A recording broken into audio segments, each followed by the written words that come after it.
Assalamualaikum warahmatullahi wabarakatuh. Innal hamdalillahi nahmaduhu wa nasta'inuhu wa nastaghfiruh wa na'udzu billahi min shururi anfusina wa min sayyiati a'malina. May yahdihillahu fala mudilla lahu wa may yudlilhu fala hadiyalah. Asyhadu an la ilaha illallah wahdahu la syarika lah wa asyhadu anna Muhammadan abduhu wa rasuluh. Allahumma salli wa sallim wa barik ala Muhammadin wa ala alihi wa ashabihi wa man tabi'ahum bi ihsanin ila yaumiddin. Ya ayyuhalladzina amanu taqullaha haqqa tuqatih wa la tamutunna illa wa antum muslimun, amma ba'd. Hadirin wal hadirat rahimakumullah, senantiasa kita berupaya untuk selalu bersyukur kepada Allah Subhanahu wa taala atas segala karunia yang telah Allah berikan kepada kita semua, sehingga pada malam hari ini Allah masih memberikan nikmat kepada kita untuk kita selalu meringankan langkah kita menuju masjid untuk menjalankan sholat maktubah secara berjamaah. Sholawat dan salam tak lupa kita sanjungkan kepada baginda Nabi Agung Muhammad sallallahu alaihi wasallam, Nabi akhir zaman yang telah menuntun kita dengan agama Islam, agama yang hak di hadapan Allah Subhanahu wa taala. Ma'asyiral hadirin rahimakumullah, pada kesempatan yang berbahagia ini kita menyampaikan dengan tema iman dan akhlak. Bagaimana timbulnya suatu tindakan yang tidak dibuat-buat, suatu perbuatan yang tentunya tanpa pemikiran, tanpa sebuah rekayasa. Itulah akhlak, yang mana kepribadian kita tentunya dimunculkan dengan reaksi fisik kita tanpa adanya rekayasa atau dibuat-buat. Maka Al-Imam Al-Jurjani beliau mengatakan bahwa akhlak itu sesuatu yang muncul tanpa pertimbangan, tanpa adanya rekayasa dari diri kita. Maka apakah akhlak itu bisa kita rubah? Bisa saja. Dengan apa? Dengan usaha yang maksimal dari diri kita untuk yang tadinya perilaku kita kurang baik, kita berusaha semaksimal mungkin untuk mengubahnya menjadi baik. Berusaha. Maka al-iman, keyakinan kita di dalam hati itu akan merubah diri kita menjadi sebuah ketaatan dan munculnya akhlak yang terpuji. Mula wonten gabungan antara iman yang ada di dalam hati ini menimbulkan suatu hal yang disebut ketaatan dan juga akhlakul karimah. Membangun keimanan di dalam hati ini butuh pemupukan yang terus-menerus, sehingga di dalam kita menjalani ketaatan, menjalankan ibadah yang didasarkan kepada iman akan berefek datang pribadi piyambakipun. Ma'asyiral hadirin rahimakumullah, banyak ayat yang menguraikan tentang iman yang cukup terkenal ya, kita lihat dalam Quran surat Al-Baqarah. Kok mati, Pak?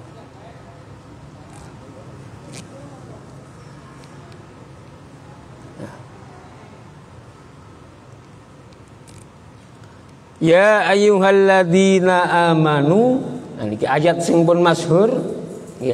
Ya ayyuhalladzina amanu, Allah menyampaikan di dalam Quran iman, kepercayaan yang mengakar di hati.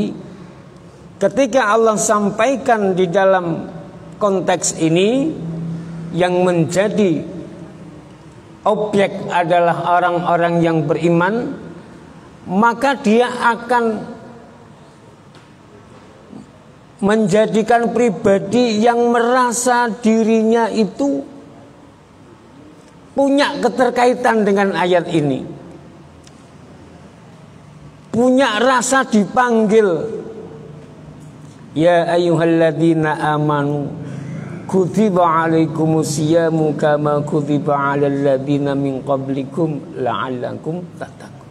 Ayat yang masyhur ini saya berikan contoh bahwa keimanan seseorang ketika sudah mengakar di dalam hatinya, maka akhlak yang muncul, dia akan menjalankan perintah ayat ini sesuai dengan kadar keimanan masing-masing.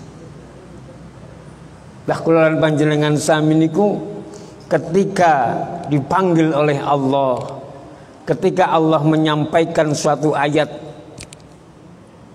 maka pribadi ingkang gadah iman niku mesti duwe rasa krentek. Akhlaknya muncul, apa? Perintahnya dilakukan, menjadi orang yang taat kepada Allah dan didasari dengan keimanannya kepada Allah Subhanahu wa ta'ala. Sehingga kewajiban yang Allah sampaikan berupa puasa di dalam surat ini tidak sekonyong-konyong dilakukan hanya sekedar ingin pamer saja, hanya sekedar ingin menghormati bulan saja, tidak. Tetapi dan mriki betul-betul terkonsep dalam sebuah keimanan ingkang sampun mengakar ten ati. Yakin, percaya dateng Allah Subhanahu wa ta'ala, dateng janjinipun Allah Subhanahu wa ta'ala, sebab ayat niki kaitanipun perintah dateng tiang-tiang ingkang beriman.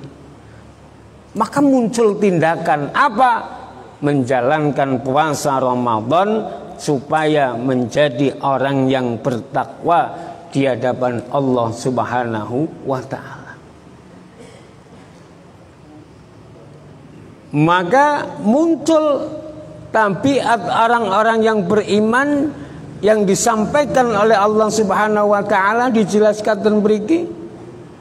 Orang-orang yang punya iman dan punya ketakwaan kepada Allah Subhanahu wa ta'ala itu orang-orang yang yunfikuna fis sarra'i wadh-dharra'i wal kadhibinal ghaidha wal 'afina 'anil nas wallahu yuhibbul muhsinin. Dadi wonten connect, wonten sambungane antara iman kalian akhlak. Tiang engkang gadah iman dan pikir diberhentikan Allah, dia akan mendermakan sebagian hartanya baik di waktu luang maupun di waktu yang sempit, karena dia yakin bahwa Allah badhe balas pahala. Janji Allah pasti tidak akan suloyo. Innallaha la tukhliful mi'ad. Terekam ati niku rekam. Napa sing dipun ngendikaken Allah Subhanahu wa taala niku betul-betul nempel ten ngati dan diaplikasikan dalam wujud tindakan berinfak walaupun dalam keadaan lapang atau sempit. Walladzina idza fa'alu fahishatan aw dhalamu anfusahum dzakarallahu fastaghfaru lidzunubihim. Jadi orang-orang yang punya keimanan kepada Allah Subhanahu wa taala dan ketika dia melakukan fahisyah, sebuah hal yang buruk dan berlaku zalim terhadap dirinya, maka dia akan mengingat Allah Subhanahu wa taala, beristighfar terhadap dosa-dosa yang telah diperbuat, menginginkan ampunan dari Allah Subhanahu wa taala. Coba sing mboten gadah iman, Pak poso, Pak diperintah nopo, akhlake ya ngono kuwi. Mboten nonton efek. Pak ono seruan ayat untuk berbuat baik, ono seruan ayat untuk melakukan hal-hal yang terpuji tadi, tidak ngefek terhadap tingkah polanya, sebab iman ten ngatine mboten wonten. Mboten percaya. Jadi sing dadi pondasi menika percaya dhateng Allah Subhanahu wa taala. Meyakini rukun iman yang 6. Iman kepada Allah, iman kepada malaikat Allah, kitab Allah, hari pembalasannya, qada dan qadarnya Allah. Dia meyakini betul tentang konsep keimanan sehingga terbangun ten ngatine percaya dhateng napa ingkang dipun ngendikaken Allah Subhanahu wa taala. Tahu betul ya. Dan orang-orang yang beriman, orang-orang yang bertakwa kepada Allah Subhanahu wa taala tadi, dialah orang-orang yang beriman yakin datang perkara ingkang ghaib. Alladzina yu'minuna bil ghaib wa yuqimuna sholata wa mimma razaqnahum yunfiqun. Laki-laki niki maka membangun keyakinan niki Pak Bu, membangun keyakinan datang janjinipun Allah, segala hal yang menyangkut perkara ghaib niku nek mboten dipun pupuk tiap dinten niku gampang ilang. Pahala niku mboten nampak. Pahala niku dereng nampak. Surga dan nerakanya Allah kita pun butuh penguatan. Kehidupan alam kubur pun kita butuh keimanan. Maka hal yang demikian, siksa kubur, siksa neraka dan sebagainya, niku kaitane kalian perkara ingkang ghaib. Nek sing boten percaya Pak nglambai ibadah aras. Boro-boro Pak nggo ibadah, nggo gawe luru, pangan nggal dina mawon kangelan mikir 5 wektu. Kangelan jarine. Sik rame-ramene gawean kok kon leren. Eman. Jadi yang dipakai niku nganggo rasio otak. Pakainya akal, atine mboten dinggo. Keyakinan ten atine mati. Orang-orang yang mengandalkan rasio niki ngitungi loro ping loro mesti papat. Padahal matematikanipun Allah Subhanahu wa taala sing jenenge 2 kali 2 bisa 1000, bisa 2000. Karena apa? Segala hal yang menjadi kebutuhan kita itu sudah dicukupi oleh Allah Subhanahu wa taala.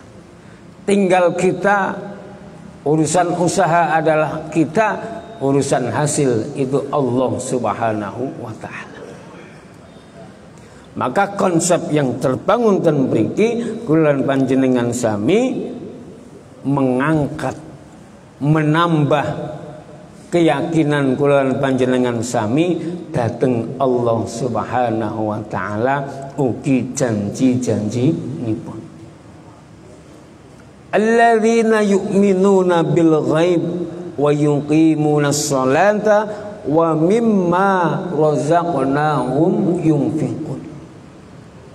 Wa mimma razaqnahum yunfiqun, jenengan paring amal, ngisi kotak amal niku kan wonten harapan nalika jenengan plung, nalika jenengan nulis, nalika jenengan nyerahke sertifikat nggo gawe Muhammadiyah, ketika jenengan ngenehi oret-oretan nggo gawe Muhammadiyah niku pasti ada harapan yang di sini tentunya pahala dari Allah Subhanahu wa taala. Lah nek niku mboten terpong ya dikeketi. Percaya dateng pahalanipun Allah, insya Allah dunia bukan di dalam genggaman, bukan digenggam lagi, tetapi sudah terpatri bahwa semua lillahi ma fis samawati wa ma fil ard.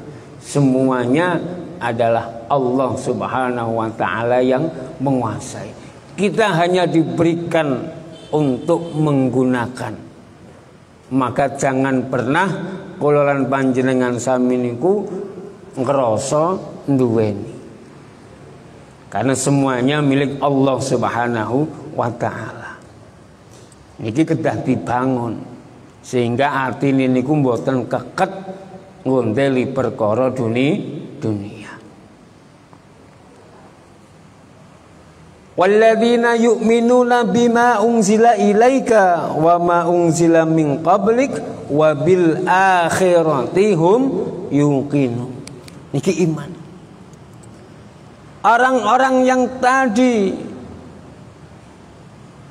mewujudkan perilaku nipun kanthi tindakan sae ngangge tatanan agama ingkang sae, maka ten ngatine keimanan niku badhe mbangun rasa percaya utawa nggadahi percaya datang kehidupan hari akhir. Wabil akhiratihum yuqinun. Sebab saambaning jagat niki tasih kathah boten secuil tiang-tiang engkang boten yakini datang perkara akhir. Kiamat, yaumul mizan, yaumul ba'ats niku kathah ingkang boten percaya. Nek pun pecah ya pun boten wonten urusan hitung-hitungan meleh. Mboten wonten hitung-hitung. Hisab tidak berlaku bagi orang-orang yang tidak percaya kepada Allah Subhanahu wa ta'ala. Dan ayat yang berikutnya Allah sampaikan, orang yang kuat di dalam keimanannya kepada Allah, maka timbullah suatu hal perilaku yang baik, keteguhan di dalam hatinya, dalam konsep wa mayattaqillah yaj'alahu makhraja wa yarzuqhu min haitsu la yahtasib. Was kuat wis yakin berpegang teguh datang Allah, dan dia punya konsep barang siapa yang bertakwa kepada Allah pasti Allah akan berikan jalan keluar. Orang yang terbangun keimanannya, ketakwaannya kepada Allah, mboten mamang, mboten minder kalian perkara-perkara sing ada di hadapannya. Pasti Allah akan memberikan jalan keluar. Solusi hidup di mana? Ya ketika kita bersujud kepada Allah Subhanahu wa taala. Mula perkara sing ruwet, perkara sing mamang, perkara sing ndadekake kula panjenengan sami kadang-kadang boten saged sare, ra iso turu. Pak turu prungsang. Jarene ruwet mikir gawean, mikir perkara nih. Ada solusi sebagai orang yang beriman. Mboten usah cari ya psikiater, sopo ahli sopo sing iso dan sebagainya, tidak. Ada solusi hidup yang membuat kita bikin hidup.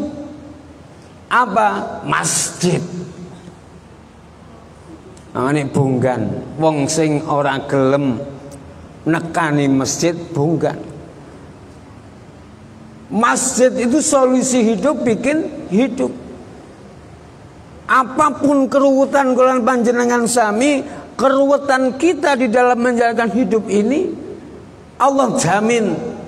Wa may yattaqillah yaj'al lahu makhraja. Allah yang akan memberikan jalan keluar.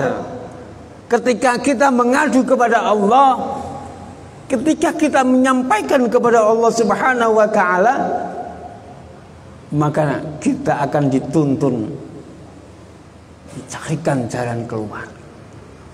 Dan umpamane dhewe punya keruwetan ndongeng karo sesama menungso, mboten entuk solusi, nek kadang-kadang malah dibaleke ning awake dhewe. Aku sih sekedar saran, terserah jenengan sing badhe nglampahi. Lha mboten solusi. Ya.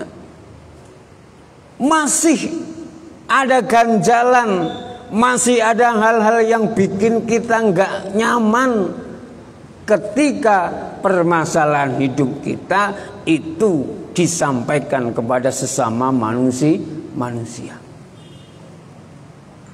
Solusi hidup kita masjid. Maka orang-orang yang bertakwa tadi mun boten mamang, mun boten ragu. Wa may yattaqillah. Dan barang siapa yang bertakwa, yaj'alahu makhraja wa yarzuqhu min haitsu la yahtasib.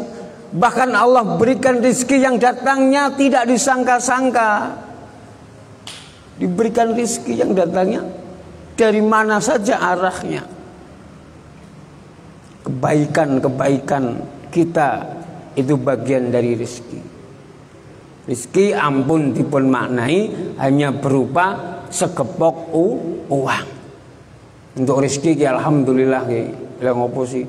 Koncoku ngeteri duit 10 juta.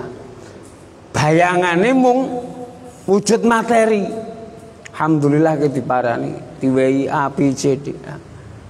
Rizki itu maknanya luas dan jangan kita mempersempit.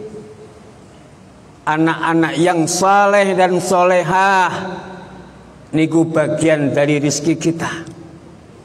Anak-anak yang mudah diatur, anak-anak yang tanpa disuruh sudah datang ke majelis, anak-anak yang mudah untuk melangkahkan kakinya ke majelis ilmu, ke masjid untuk ngikut sholat berjamaah, niku bagian dari rizki kita dari Allah Subhanahu wa ta'ala. Maka sekian banyak dari bapak-bapak kita Banyak yang mengeluarkan suara keras yang berkeinginan untuk anaknya sholat berjamaah. Nek boten gembor boten mangkat, nek boten gembor boten mau maca Quran. Niku masih banyak. Maka ketika kita dikaruniai seorang anak yang tanpa disuruh sudah baca Quran tiap selesai sholat, menghafalkan per ayat, niku bagian dari rizki yang Allah berikan kepada kita. Wa may yattaqillaha yaj'al lahu min amrihi yusra. Dan juga orang-orang yang bertakwa, yang beriman kepada Allah Subhanahu wa taala, Allah akan mudahkan segala perkara yang dimilikinya. Akan dimudahkan delalah urusane, nek cara mriki niku dilalah urusane gampang kabeh. Wa may yattaqillah yukaffir anhu sayyi'atihi. Akan dihalangi dari perkara-perkara keburukan. Tidak pernah Allah menyusahkan kita, karena ketakwaan inilah yang menjamin, yang memberikan kebahagiaan kita baik di dunia maupun di akhirat. Maka kembali kepada konsep iman dan akhlak tadi, di mana kita iman yang kuat menimbulkan sikap ketakwaan dan taat kepada Allah Subhanahu wa taala, dan mengimplikasikan dalam sebuah sikap memaknai apa yang diperintahkan oleh Allah Subhanahu wa taala, perintah zakat, infak, salat dan sebagainya, kita berimplikasi pada sebuah hakikat keimanan yang ada dalam hati kita. Dan apa yang dijanjikan oleh Allah Subhanahu wa taala dengan ketakwaan kita kepada Allah Subhanahu wa taala, tentunya banyak hal.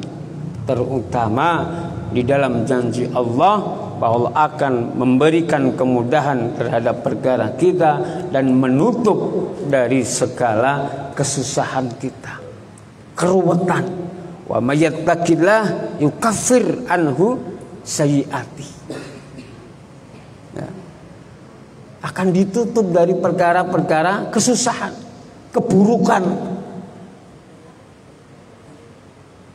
Beruntung menjadi orang-orang yang bertakwa di hadapan Allah Subhanahu wa taala. Tapi tidak semudah ini.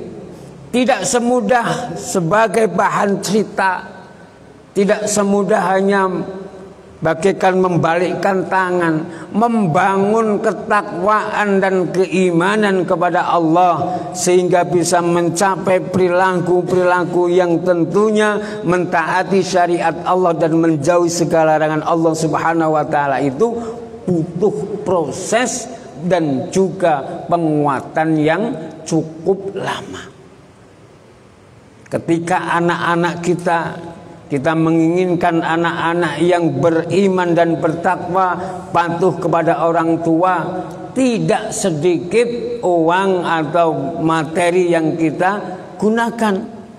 Kita harus menyekolahkan, kita harus memberikan pendidikan, terbangun sejak kecil sehingga kita biasa ditempa oleh keadaan yang selalu berdampingan dengan ketaatan. Jadi mboten gampang Pak, mboten gampang Bu. Orang mung sekedar dicul ketok cul, besok anakku soleh solehah, mboten. Ada usaha real, ada hal tantangan yang berat. Apalagi zaman sekarang, lahir gower bocah cekelan HP. Umur setahun 2 tahun niku mencet niku pun pinter Pak. Jenengan sok kalah mengoperasikan gadget niki, luar biasa. Balita niku canggih, Pak. Maka berkaitan dengan tantangan zaman, dengan lingkungan yang kadang-kadang tidak sepaham, lingkungan yang tidak mendukung dengan keadaan semacam ini yang mengarahkan untuk menjadi pribadi yang soleh dan solehah, pribadi yang taat, sehingga memunculkan akhlakul karimah dan beriki. Kulolan panjenengan sami kedah betul-betul kenceng kuat dan menyiapkan segala sesuatunya, tahapan-tahapannya harus sudah dipikirkan. Anak ketika usia sekian, umpamanya panjenengan ingin pondok, monggo dipondoki. Rampung badhe dipun tempat kita dikawal, ditoto, dan tidak hanya sekedar menyekolahkan tok, juga dipantau, didampingi. Ma'asyiral hadirin wa hadirat rahimakumullah. Maka ini akhlak yang terbangun tadi dengan konsep keimanan yang dijadikan pondasi terhadap hidupnya, maka akan terbentuk akhlak yang karimah. Anak-anak yang taat dengan puasa, ibadah puasanya, sholatnya, zakatnya, bahkan dia punya keyakinan bahwa haji adalah perkara yang harus diperjuangkan. Karena ini pun mengakar, Pak. Iman yang ada di dalam hatinya niki betul-betul mengakar sehingga memunculkan suatu pekerjaan sesuai dengan apa yang disyariatkan oleh Allah Subhanahu wa taala, yaitu pribadi yang taat puasa, yang mampu menjalankan salat, yang tidak pelit, dia berzakat, dan dia ingin berupaya untuk menunaikan rukun Islam yang ke-5. Tidak hanya itu, perilaku terhadap sosialnya, perilaku yang terbentuk dalam kehidupannya, di dalam rumahnya, di dalam lingkungannya, ya. Maka di suatu hadis dan beriki dipun ngendikaaken Imam Al-Bukhari, beliau menyampaikan arba'una darul amamah, ya, ini tentang tetangga, ya. Al-mujawiru fis sakan, ya. Bagaimana pengertian tentang rumah, tentang tetangga yang tentunya berkaitan erat dengan kehidupan kita. Di dalam hadis ini Rasulullah menyatakan bahwa 40 di depan kita, 40 di belakang rumah kita, 40 rumah kanan kiri kita niku bagian dari tetangga kita. Maka apa yang menjadi hak tetangga? Akhlak tadi bukan hanya korelasinya dengan Allah Subhanahu wa taala, tetapi juga mewujudkan sikapnya terhadap manusia. Bagaimana dia berinteraksi dengan tetangganya. Maka di sini Rasulullah SAW beliau menyampaikan an Ibnu Abbas wal jaridil qurba, yakni alladzi bainaka wa bainahu qarabah. Ya. Jadi di antara kamu dan di antara tetangga kamu yang dekat. Wal jaril junubi, tetangga yang jauh itu, ya, alladzi laisa bainaka wa bainihi qarabat, yang mana kita memahami tetangga dekat dan tetangga jauh. 40 belakang, 40 depan, kanan kiri kita. Bahkan kalau di rumah susun ya mungkin yang apartemen 40 ke atas, 40 ke bawah kan bisa saja. Nah, yang di rumah susun, nah, itu tetangga kita. Lah ada tetangga yang jauh, ada tetangga yang dekat. Bagaimana sikap kita, ihsan kita terhadap tetangga kita? Bonisanya. Nah, maka kita memahami bahwa tetangga dekat kita adalah rumah dan termasuk saudara sekandung kita, dan tetangga jauh kita yang murni tetangga-tetangga kita. Mungkin ini sekedar yang dapat saya sampaikan. Semoga sedikit pemaparan saya bisa memberikan bertambahnya iman kita kepada Allah Subhanahu wa taala, bukan bermaksud menggurui, tetapi dalam rangka saling mengingatkan, nasihat menasihati dalam kebaikan, dan terutama bagi saya pribadi. Dan saya ucapkan nasrul minallah wa fathun qarib. Assalamualaikum warahmatullahi wabarakatuh.